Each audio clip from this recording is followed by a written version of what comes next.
Okay, it's just loading up.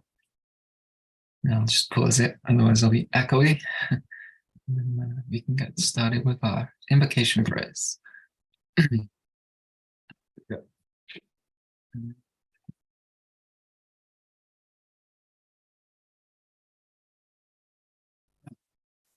We're good to go. So, Om Jnana Timirandasya Jnananjana Shalakaya Chakshurum Militam Yena Tasmai Shri Guruve Namaha Siddhanpalasarendраsikam Hangsang Vilasatmakam Audaryakya Siddhana Sevakadanam Vishramba Bhakti Pradam Yakya Yukti Vichakshanam Bhagavato Vashishta Shakya Sada Vandeham Tripurari Namakayating Sri Bhakti Vedantinam Vanchakalpatarubhyascha Kripa Sindhubhyeva cha Patitanam Bhavanebhyo Vaishnavebhyo Namo Namaha Ajanalambita Bhujao Kanakavatao Sankirtanai Kapataro Kamalaya Takshao Vishwambaro Dvijavaro Yugadharma Palo Vande Jagapriyakaro Karunavataro Vande Shri Krishna Chaitanya Nityanando Dito Godada Pushpavanto Chitra Shandotamunado Vande Hang Shri Ramakrishna Abhaya Charana Sukho Sukado Paramanando Sundaro Subalo Priyo Hey Krishna Karuna Sindhu Dina Bandhu Jagapate Gopesha Gopika Kanta Radha Kanta Namostute Tapta Kanchana Gorangi Radhe Vrindavaneshwari Rishabhanu Sute Devi Pranamami Hari Priye Vandana Karite Mui Kata Shakti Dhari Tamo Buddhi Doshe Mui Damba Matra Kori Tatapi Mukera Bhagya Manera Ulas Dosa Kshami Modame Koroni Jadas. Jai. So welcome everybody in the present or in the future, as often goes with these Tapa Vivek classes being on YouTube. So as you know, today we're going to continue our really comprehensive Bhagavad-Gita study. Well, as comprehensive as we can be. Of course, the Bhagavad-Gita, as we know, is ever deep, so you can never go to its extent or its limit. But you know, we're trying to go as deep as we can, at least in 1 hour sessions every couple of months or so. So if you missed the introduction session, which I appreciate was like a number of months ago now, I do recommend checking that out because it gives a nice overview of how we're going to approach our studies of the Gita, synthesizing different commentaries and drawing from some essential points and like that. And we discussed last time that the kind of paradigm that we're looking through, that if we were to sum up the Gita in a line, we could say it takes us from selfishness to selflessness, in the fullest sense of the term, what selflessness means. And it's something that I think hopefully will become a bit more evident in today's session as well. But ultimately, the Gita encourages sacrifice. So sacrifice is a big part of the Gita, which is, as our Guru Maharaj points out, is the womb from which love arises, as opposed to, for example, attachment, something else we'll get into today, which, as we know later in the Gita, Krishna makes clear is the womb from which suffering is born. And so we also discussed how for our particular approach, because there's many ways we could study the Gita, and many devotees approach the Gita from different angles. And so in terms of our particular approach and study, there are 4 important points that we should consider. So that was the all-inclusive nature of the Gita, that it can apply to anyone really, no matter their tradition, if you will. How we should approach the Gita, we discussed. The point about the battlefield being within, and also that this is not an all or nothing affair. It's not, okay, I have to do this, and if I don't do this, I'm a failure, you know, and so on. It's not an all or nothing affair. So I won't go into all of these now because, of course, we spent a lot of time in the previous session, in the introduction session, going through them. So check that out if you missed it. But it's always worth keeping these in the back of the mind as we decide which topics we kind of put more of time and emphasis in.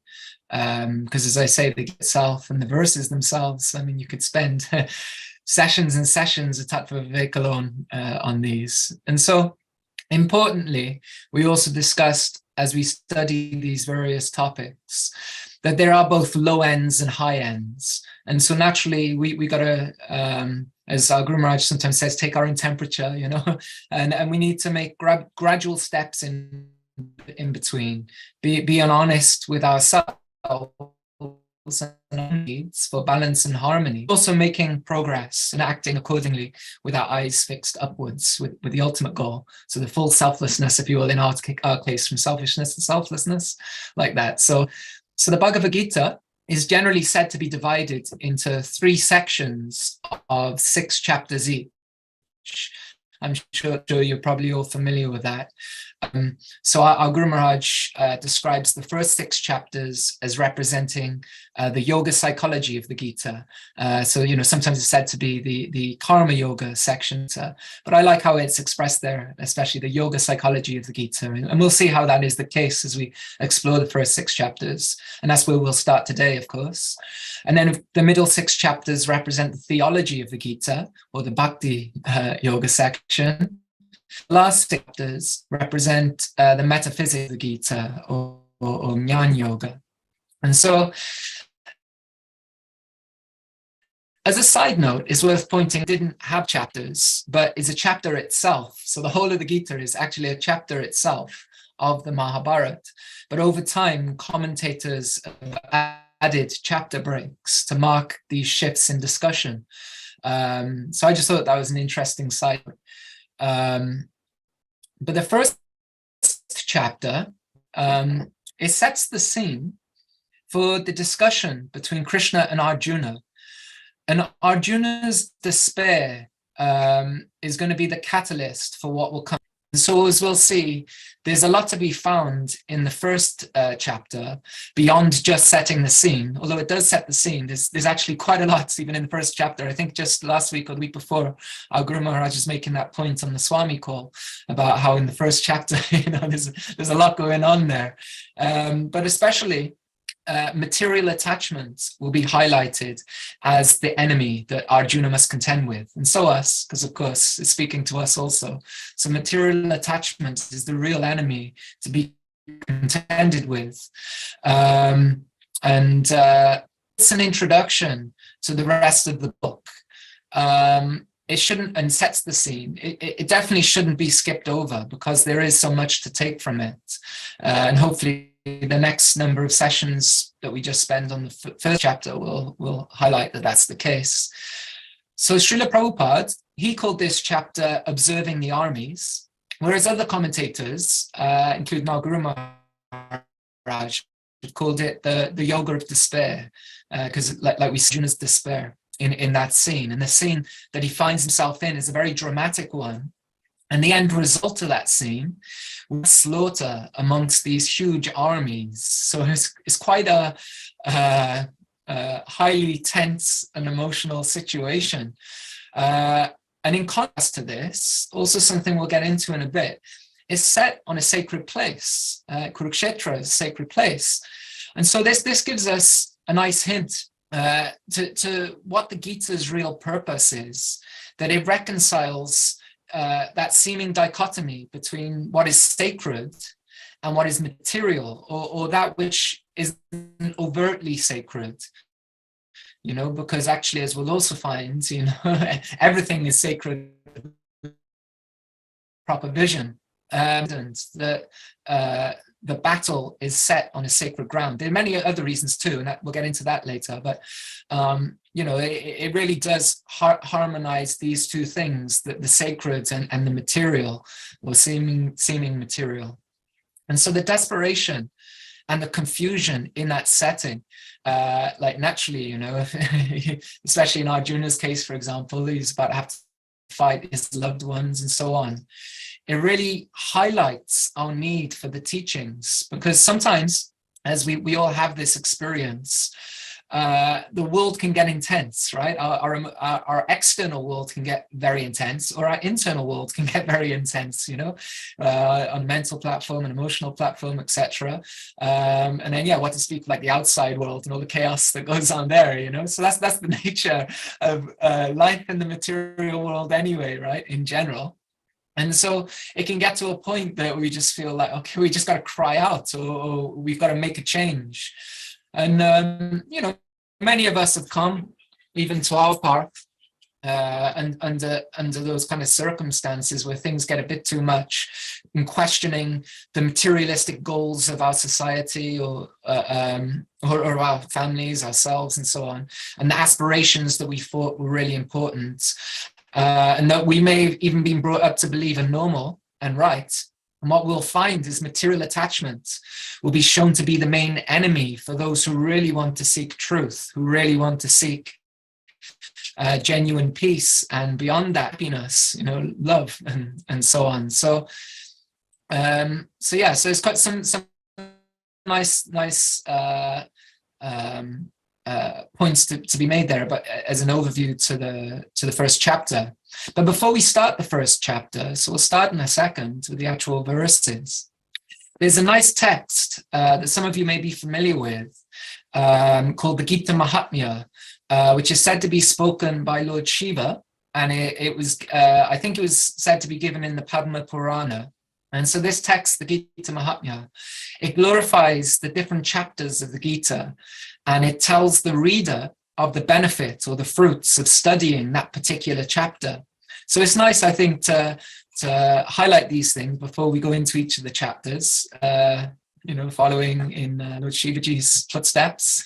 So for the first chapter, it says that anyone who recites, who hears, or studies the first chapter of Bhagavad-Gita will very easily cross over the ocean of material miseries and attain the service of the lotus feet of Lord Krishna.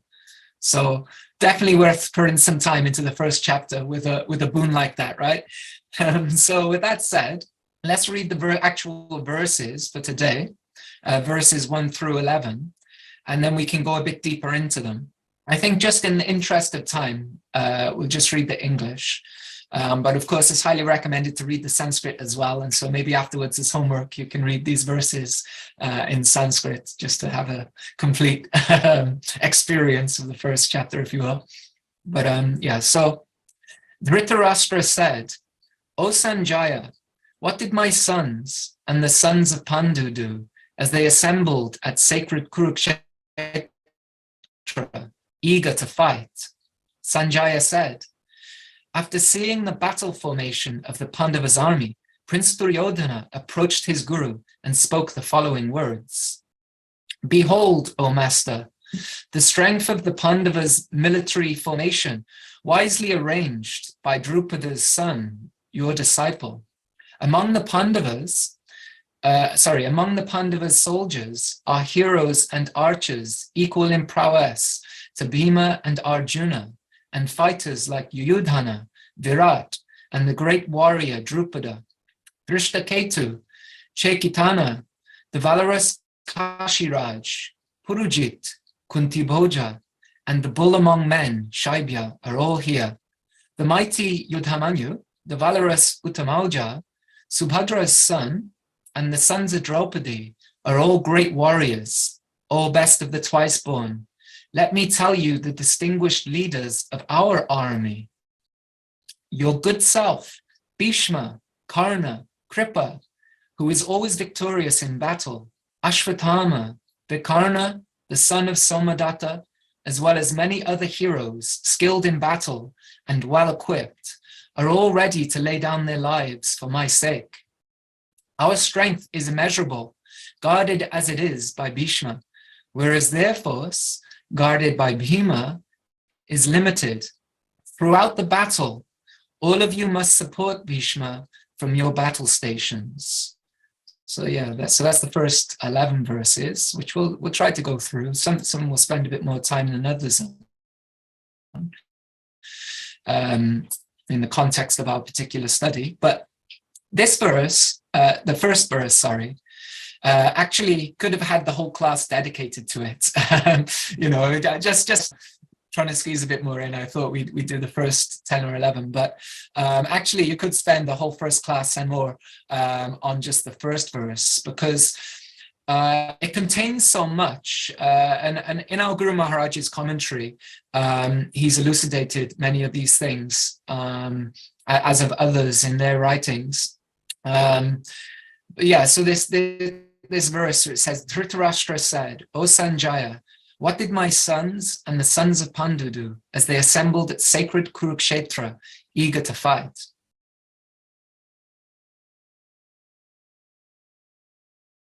And so talks, we know, they come to us through psychic ability to see and the events taking place in the palace of Dhritarashtra.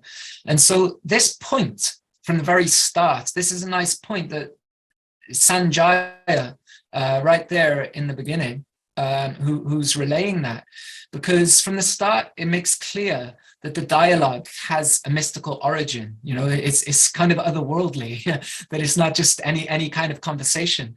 Even so, the way it's been recited is through this like mystic power to Dhritarashtra. So so innumerable soldiers have assembled there on the battlefield of Kurukshetra, and the reason they're there ultimately is due to the deep-rooted material aspirations of Dhritarashtra and his son Duryodhana.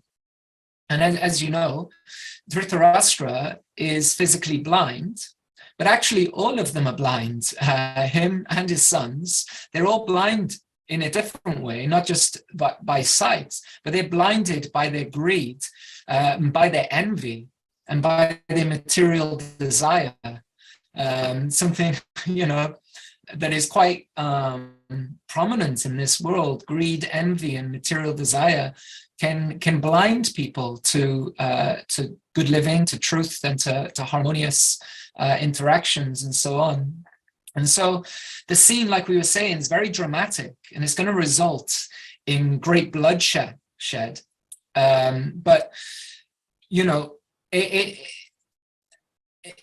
oh no, I made this point already. I won't go too much into that about it being a sacred place. And so it's kind of like bringing these two things, these 2 points of like the very material, like when you think of what someone who's very materialistic, like in the most extreme sense of the term, then someone who's very greedy, very envious, right? Full of material desire, but with this greed and envy and so on, that would be like the extreme end. And so that's being brought in with the concept of Kurukshetra, this sacred place.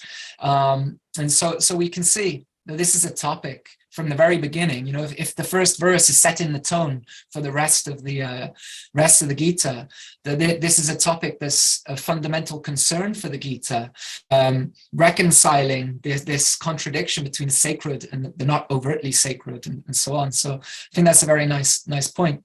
And so in the very first verse, we can see that it's attachment that is causing the problems of the world. This is what's causing these problems in this particular scenario. So Dhritarashtra being blinded by his own attachments, and so because of that attachment, ignoring justice. He's ignoring what's real justice for those who are familiar with the history of the Mahabharata and so on. This ignoring is such a big reason that this battle is taking place, a battle that could have been avoided and had been tried to be avoided many times. Even Krishna went as a peacemaker, if you will, to try to calm the tensions, if you will. But unfortunately, because of the power of this envy and attachment, then it just wasn't to be. And so here we are on the battlefield. And so this word is used, the Sanskrit word mamaka, in this verse that points this out, this mood of me, myself, and mine. We've all heard that many times, right? The problems of me, myself, and mine. And when we break it down and we look at real world examples, this mood of me, myself, and mine, that's really the cause of so much suffering, if not all suffering, and dispute in the world. So when the individual starts to think in terms of I, me, and mine, primarily interested in selfish gain and personal aggrandizement, then naturally anxiety, frustration, disappointment, and so on are inevitable. And we see that time and time again, both in the outside world, but I'm sure in our own lives as well, right? The more we're kind of self-absorbed, actually, generally, the more unhappy we become. So what to do? So we invest ourselves in so many temporary objects. That's really the root of it, right? As we'll find out later on. We invest ourselves in so many temporary objects. And so we end up feeling pain if something happens to those objects because we projected ourselves in so many things. You know, the nice example often used is like, say, if you have a car, if any of you are drivers, for example, you know, how would you feel if you scratch your car as opposed to just passing by someone else who happened to scratch their car? You know, you'd probably be a bit more concerned and a bit more emotionally involved when it's, oh, my car, rather than someone else's. Or, you know, if your house burns down, you know, if your house burns down, then it's a real big problem for you, you know, on a practical point of view, of course, because now you got to find somewhere to sleep.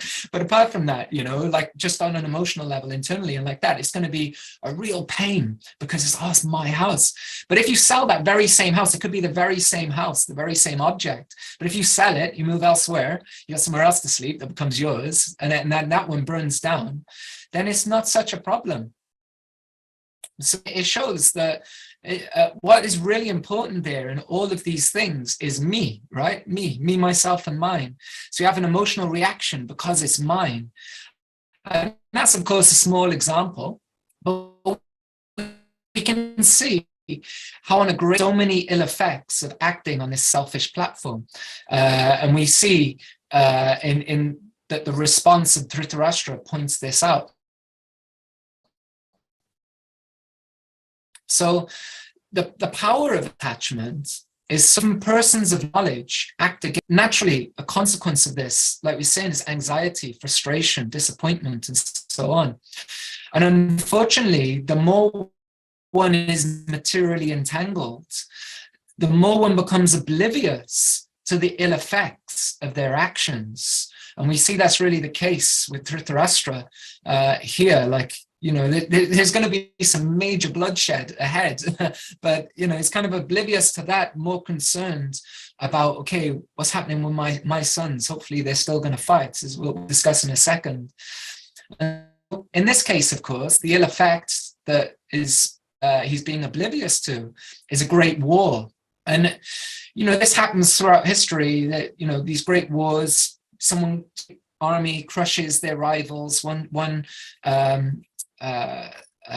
society defeats another's culture, these kind of things, these great superpowers, if you will, and then they gain power, and there's constant throughout history.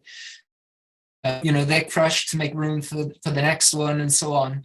But it's an endless thing, this historically, this remorseless struggle for existence, as it's, you know, termed ultimately. And so we find war always a war of some kind. So we're speaking on a bigger scale, but, you know, then there's the internal war and so on. But these wars we're speaking about, like the Battle of Kurukshetra, you know, causes ordinary people to kill their friends, kill their brothers, etc. So, you know, in one sense, we're all brothers and sisters in terms of humanity and so on. And beyond that, obviously, on a spiritual level. So it's no accident, though, in this setting of Kurukshetra, this big war and so on, such a desperate and confusing time.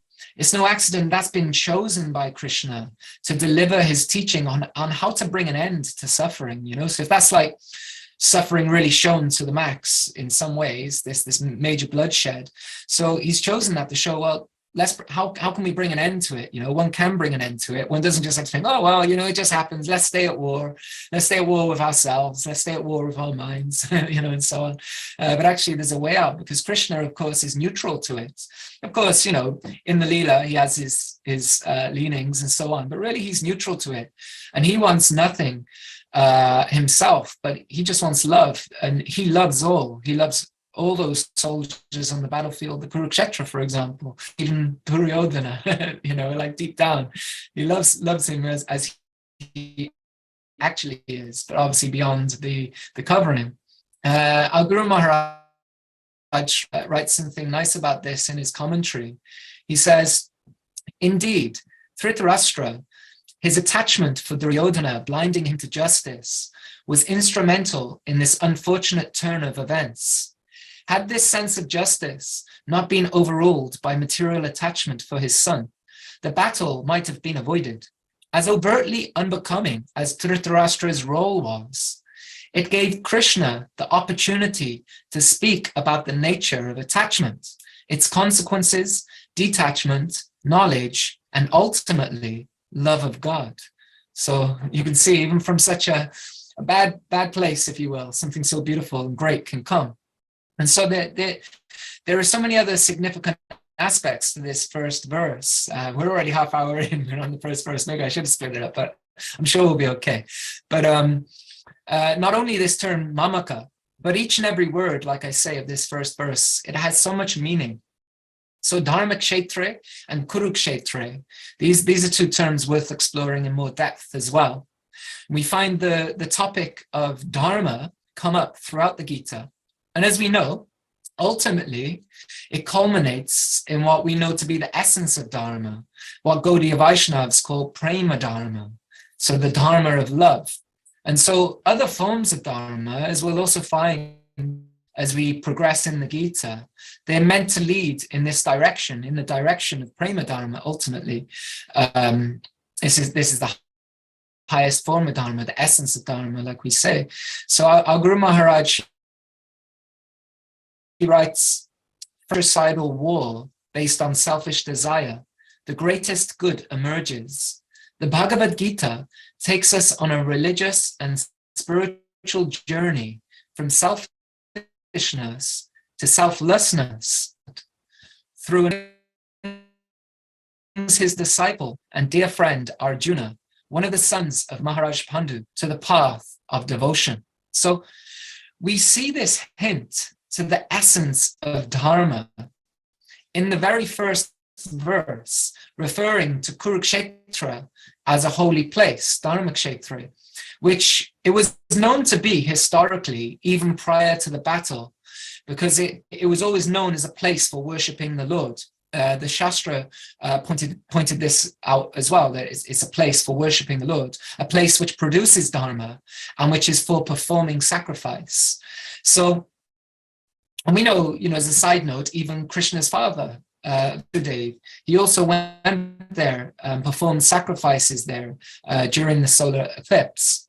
And so Dhritarashtra, he's showing some concern for this dharmic fact, because, if all the soldiers, including his sons, are there, they're associating in such a holy place, such a dharmic place. This could cause a change of heart, right? Like maybe Duryodhana could have a change of heart, and others in his army could have a change of heart and actually take up the path of dharma, realize, okay, what are we doing? Why are we fighting? Actually, we're in the wrong here. Maybe we should, concede. So the Pandavas, they naturally follow dharma. And so being in such a place, both sides may have the intelligence to say, okay, maybe we shouldn't kill each other. And maybe they'll go ahead and negotiate a peaceful compromise or settlement. And Dhritarashtra didn't actually want this. He might have gave lip service to it at times, his heirs. So change of heart, then his sons couldn't claim the kingdom. And so he asks in the first verse, what was the behavior of both the armies? What was the behavior of them both? And so we'll find as we go deeper into the Gita in later chapters also, later verses, the Gita will often emphasize that how we behave and the motivation behind that behavior is more important than what we actually do. So really the motivation is more important than what we actually do. And so Dhritarashtra, he hopes that the holy nature of the location of the battlefield, it will not affect his desired outcome, which is possible given that it's a place that produces dharma. It might give a change of heart and so on. And so he may also be hopeful that, so he's got that kind of leaning. He's kind of like, well, I hope it doesn't affect my sons in a way that I don't get what I want kind of thing. But he may also hope that it does affect the heart of the Pandavas in the sense that them being virtuous already, them being dharmic already, that their dharma will increase in such a holy place. So maybe they'll lose their desire to regain their kingdom when they weigh up what the karmic consequences will be of slaying their relatives. And of course, we know that does happen to Arjuna even. We'll see later in this chapter that Arjuna has that concern that, well, maybe we shouldn't be killing our relatives, our teachers, and so on. And so, that would be a win for Dhritarashtra, because then, okay, my sons are in the right place. But of course, what will really happen, as some of the acharyas point out, the holy place will have its dharmic influence, but it will result in pulling up the weeds of Duryodhana and his brothers and others due to their adharmic actions. And so, of course, there's more to it than that.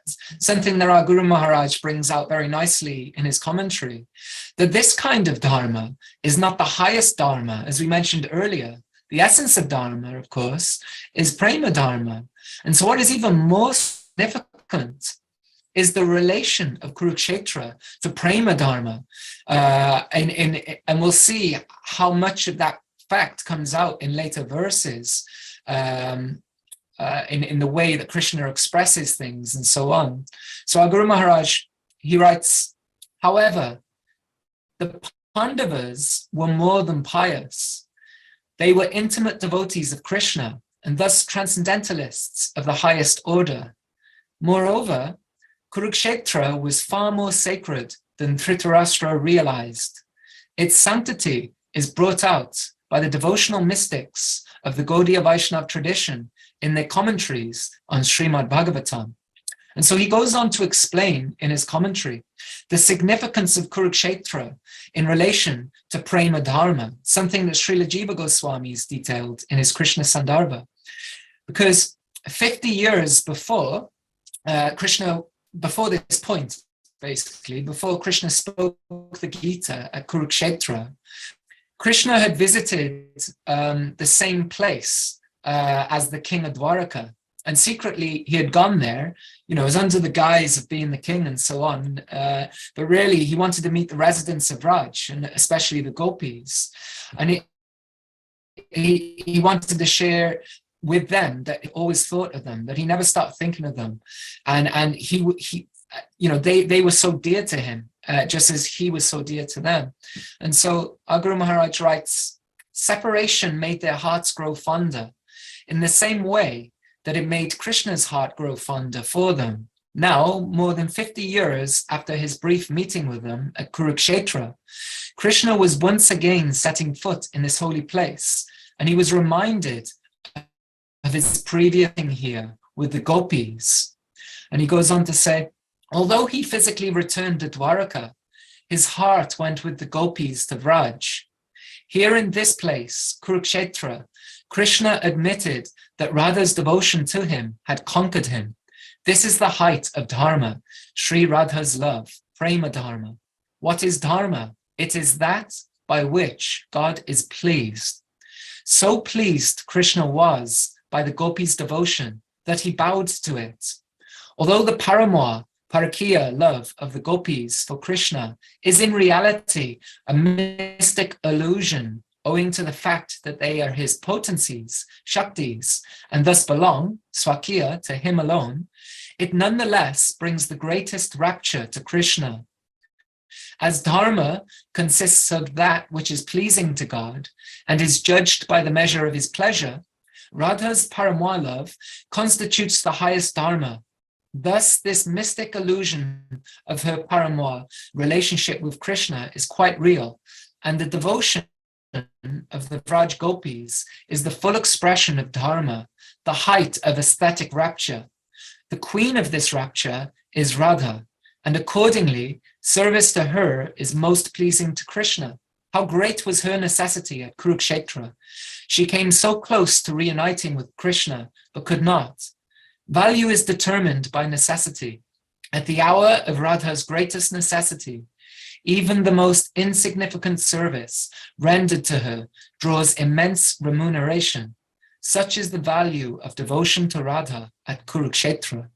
It's a very beautiful point. I mean, so much in there alone. And so much more is contained in the first verse, actually. But in the interest of time, and aiming to go through the next 10 verses, I don't know if we will do all 10 verses, we'll see. But we'll move on for now.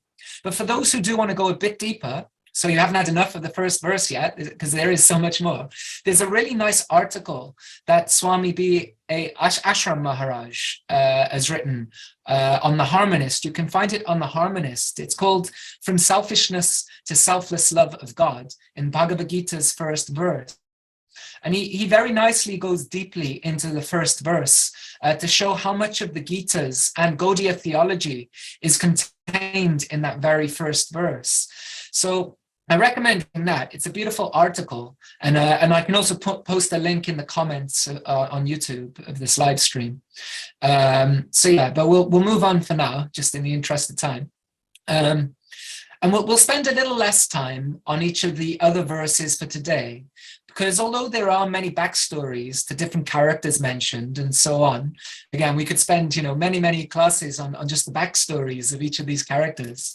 As we discussed last time, which approach this study through a certain lens. So we'll give some overview, of course, and it's worth making a few other points nonetheless. But some things we might skip ahead, even though we shouldn't skip over anything really. But Sanjaya, one point being made is that Sanjaya knew Dhritarashtra's heart. Sanjaya was a wise person. He was a pious person himself. And he knew that Dhritarashtra's attachment was so strong for his sons, irregardless of the righteous nature of the situation or otherwise. And so, still though, Sanjaya in the second verse, he implies that the Pandavas are superior. And we'll see this a lot in these next few verses. There's a lot of kind of like double meanings to things. So although in one sense Sanjaya is relaying to Dhritarashtra, there's another meaning. He points out that actually the Pandavas are superior. And it's also pointed out that Duryodhana's speech has more than one meaning. So this is something we'll see brought out in verse 3. And so in verse 3, we see Sanjaya's response to Dhritarashtra's concern. I mentioned earlier about, he'd have this concern that their hearts may be changed being in the dharmic place, that his sons may be affected by the holy place of Kurukshetra and become dharmic themselves, so they may give up their claim to the kingdom and so on. And so Sanjaya, he subtly shows that this isn't the case in verse 3, that actually Duryodhana has no inclination for righteousness. That's just not going to happen.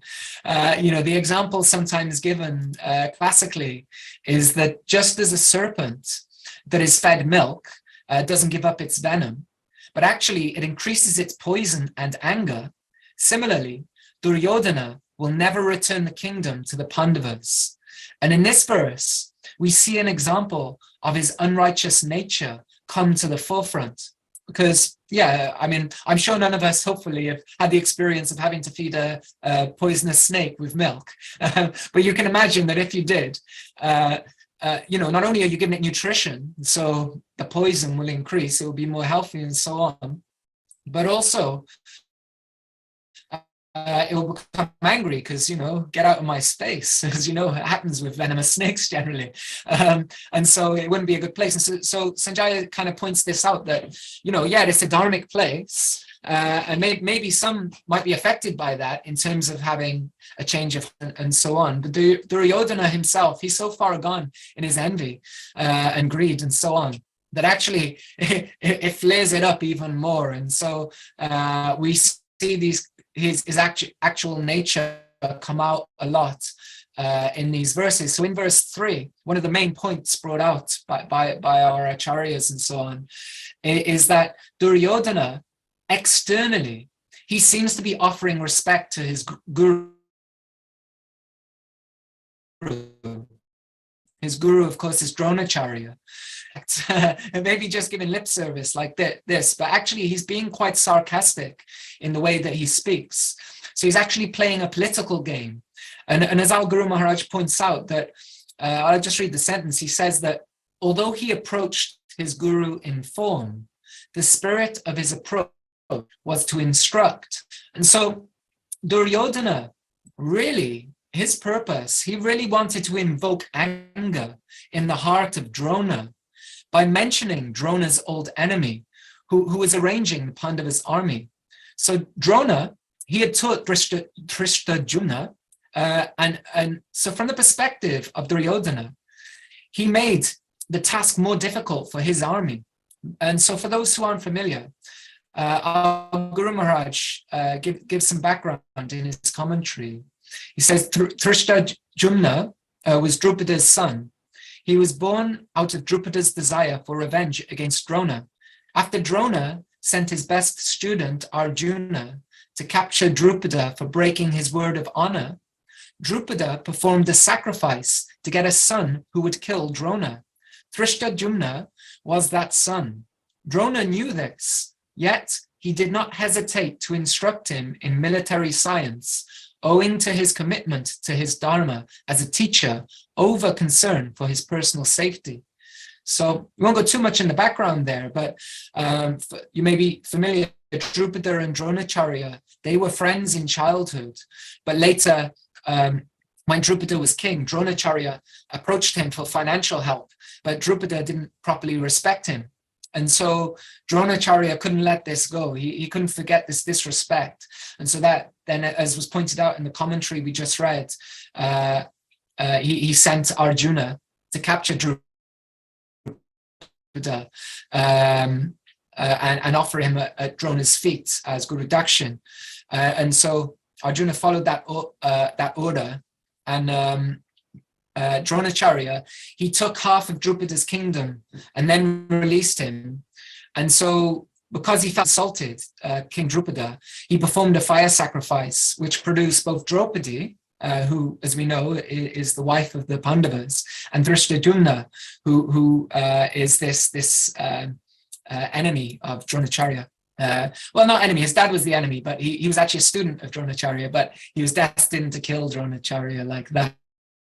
And so Srila Vishwanath Chakravarti Thakur, he points out that, so actually what does, what Dronacharya is doing here is criticizing Dronacharya. Duryodhana is criticizing Dronacharya. That's actually what he's doing by bringing this up here. He's kind of saying, you're foolish because you taught the person who's like leading the other side and so on. And so it's not a very dharmic behavior, right? to criticize one's guru in such a way. Remember, Dronacharya is his guru. So it's Sanjaya is making that clear that don't you worry, Dhritarashtra, your son's heart hasn't changed at all. He's still the same Dronacharya. And so one takeaway from the mood of Duryodhana towards his teacher, among other things, is we must be careful not to focus too much on just emulating the form of things at the expense of the spirit behind them. Because otherwise we might miss what's being taught. We see that happen time and time again. And we see many examples of that in Shastra and so on. It's not that form isn't important as well, of course, but it should be with proper knowledge. And we'll see the Gita will especially teach us this in later chapters, that there are different ways of doing the exact same activity. So just as an example, there are different ways of giving in charity under the modes, different ways of speaking, etc. But even beyond the modes and so on, ultimately, one of the main points being brought up, as I mentioned earlier, is that motivation is more important than the physical act itself. And so our Guru Maharaj writes that in form, he was competent to lead. So speaking about Duryodhana, so in form, he was competent to lead, but he lacked spiritual substance. And so, as we know, Duryodhana, he rejected having Krishna on his side so that he could have Krishna's. He was enamored by the externals of things. So he rejected what would be most beneficial for him, actually, so that he could have something that he thought would enhance his material prowess. What he really wanted was to enhance his own material prowess. And we spoke earlier about the problem of that. So he actually rejected Krishna to have Krishna's army, because he felt, well, actually, I'll do better. I'll do better in the world with that. And so our senses and our minds, they take us all over the place, right? And they tell us we'll be more happy with this, or we'll be more happy with that. But real happiness, as hopefully, we at least theoretically know, is within, that is where Krishna or the divine sits in our hearts. And so if we choose to approach there, then actually victory is assured in battle. So victory would have been assured for Duryodhana had he chosen Krishna. So victory is assured in our battle, our own battle, the inner battle, like we were speaking about, to move up the ladder toward full selflessness. So approaching Krishna is the way we can move up the ladder toward full selflessness. So the Gita will continue to show us how we can take those steps gradually and healthily. And so in this first section, it's highlighted some things that we should avoid, and especially including this duplicitous nature of Duryodhana towards his teacher. While seeming he's trying, he's playing a political game because he has to try and rally up the troops and so on. But, the spirit behind it was totally on the wrong page.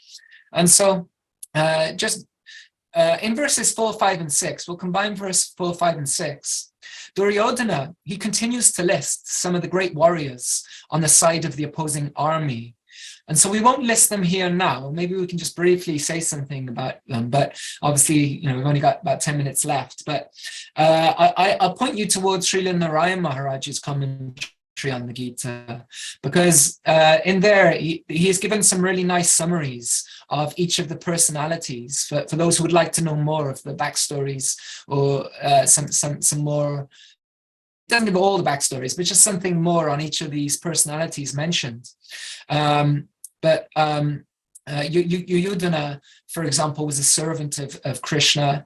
I won't go through them. Maybe you can read there, because we got quite a bit to go through. But each of these individuals, they have quite a role in the Mahabharata and like that. So if anyone had read the Mahabharata, they'd be quite familiar with many of these personalities.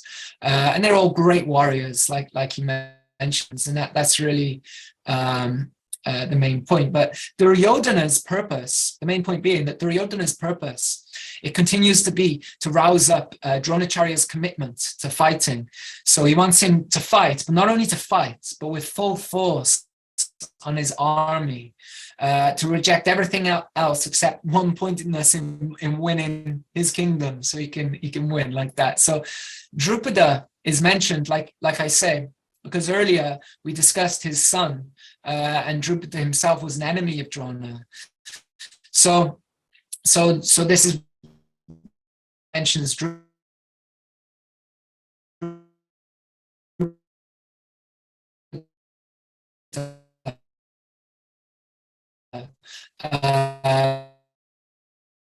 And another interesting side thing before we move, he is unable to even mention because remember, Arjuna of Dronacharya, Duryodhana had great envy of Arjuna, And you see this come through because he can't mention Arjuna directly as a force to be reckoned with. He says there's these personalities, he gives a list of different personalities who are forces to be reckoned with, but he only uses Arjuna's name to compare the soldiers who are on the sides. They have great power like him, kind of like, let's not steer too much attention there. And also because Dronacharya, like we say, Arjuna was his favorite student, so he cares deeply for Arjuna, actually. And so Duryodhana doesn't want to put too much emphasis on that side of things either, so he kind of like quickly steers away, just, they're as powerful as Arjuna, and similar for Bhima, and so on. And so it's pointed out in the commentaries, Duryodhana will be feeling some fear mentioning these great warriors' names, especially, even if he said it indirectly, but those like Bhima and Arjuna, some trepidation will come up there in Duryodhana. And so if Duryodhana truly believes that the army of the Pandavas is invincible, then why is he so persistent to fight with them? Rather, he should make peace and agree to a truce. That kind of thinking might come up. And so next, he starts to list some of the great warriors on their side. And he also throws in an honorific to Dronacharya. He says, best of the twice born, to try to appease Drona after his sarcastic tone, because he knows that he doesn't need his guru angry with him either. He needs Drona's full allegiance if he's to have any chance at winning the battle. He wants him on his side, naturally. And so the best of the Brahmins being stated, it has this concealed meaning also.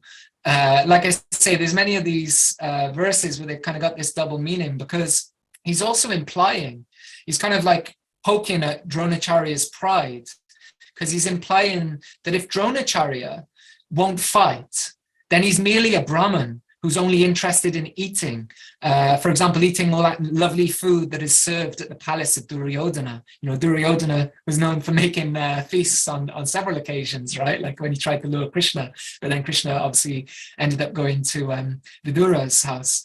But, he's kind of like giving a prod like that as well, that like he says, you're best of the twice born. So, act like the best of the twice born, be a Brahmin and a warrior, because, he's a cross between the two.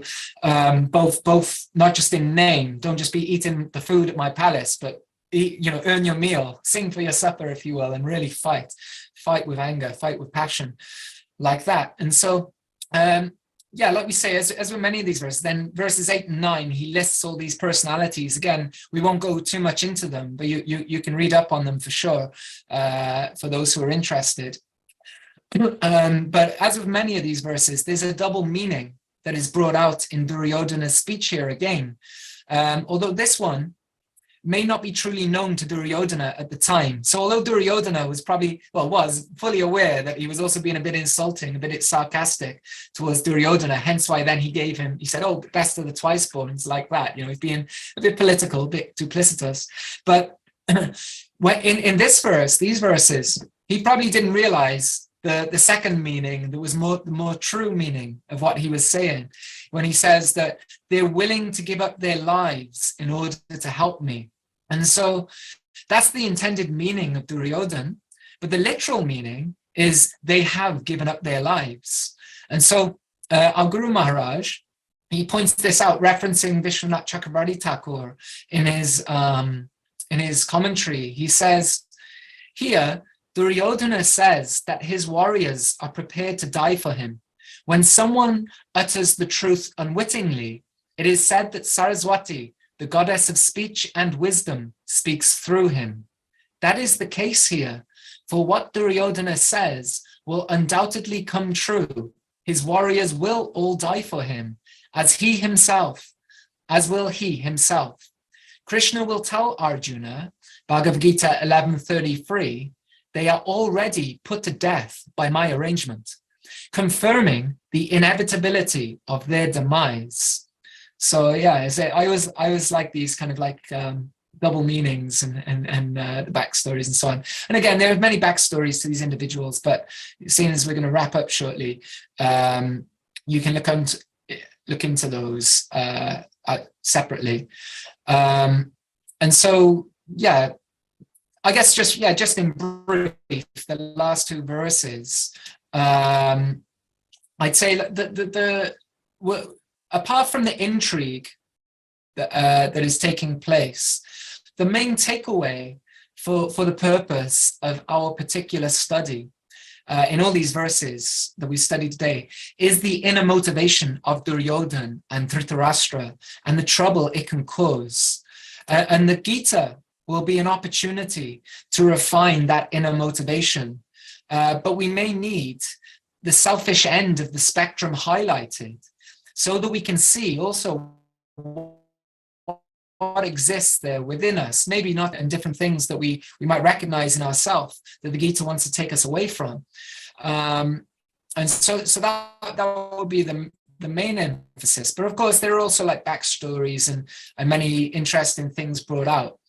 So in the 10th verse, Duryodhana brings up Bhishma and saying that the strengths are measurable because, of course, Bhishma could leave his body when he chose to, and so on.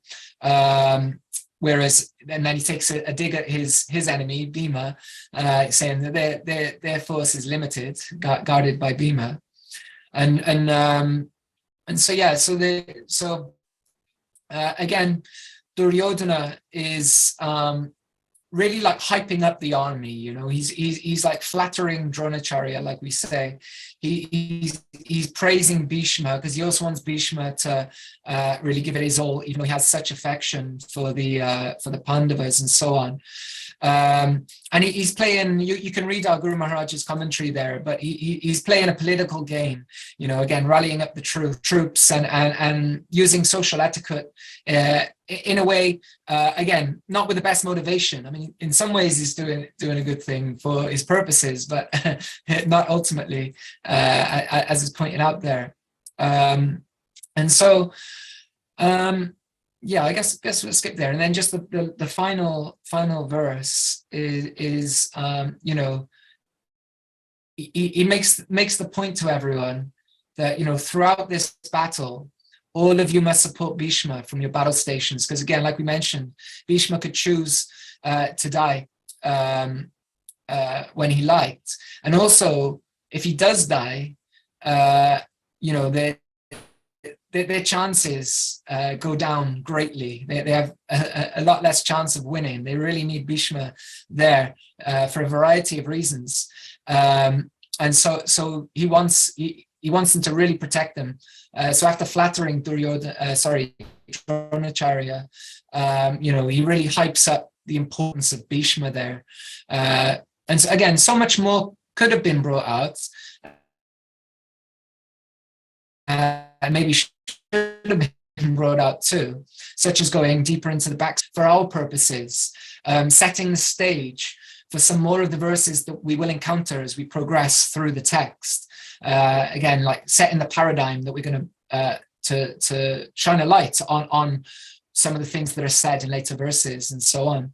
And I think one of the main points to take away, as I mentioned earlier, is the problem of a more self-centered outlook on the world and the attachment that comes along with that.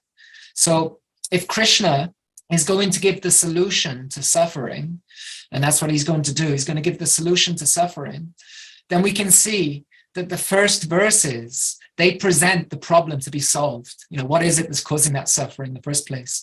So in some ways, these first verses present the problem that the rest of the Gita will solve. So actually, they're very important verses. And so next time, we'll continue with verses 112 to 120, I think. But yeah, but if anyone would like to share anything concerning today's verses or ask anything and so on, then yeah, please feel free to do so.